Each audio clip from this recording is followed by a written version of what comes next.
Méthode de calcul d'une longueur en trigonométrie.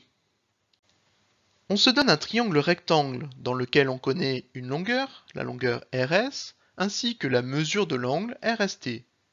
Et on cherche la longueur ST de ce triangle rectangle.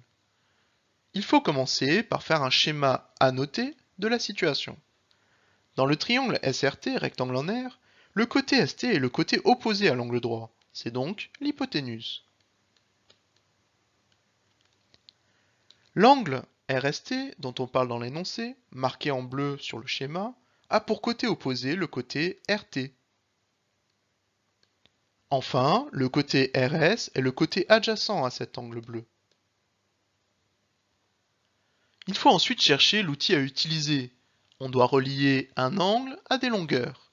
Il faut donc utiliser le cosinus, le sinus ou la tangente. On commence par écrire le moyen mémotechnique Casotoa.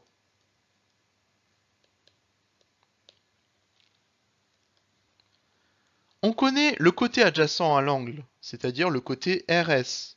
Donc, on connaît Léa. Et on cherche l'hypoténuse, le côté ST. Donc, les H. Ainsi, c'est le cosinus qu'il faudra utiliser, car c'est l'outil le plus renseigné. On rédige alors RST, R rectangle, en R. Donc le cosinus de l'angle RST est égal au quotient de la longueur du côté adjacent, RS, par la longueur de l'hypoténuse, ST. On remplace par les valeurs données dans l'énoncé pour la longueur RS et pour la mesure de l'angle RST. Ainsi, cosinus de 30 degrés est égal à 5 sur ST. Cosinus de 30 degrés est un nombre, et il faut donc trouver la valeur de ST. L'astuce est de mettre sur 1 le membre de gauche. Cela ne change rien au résultat de diviser par 1, mais cela permet d'avoir une égalité de deux fractions, de façon à pouvoir calculer une quatrième proportionnelle. Selon le produit en Y suivant,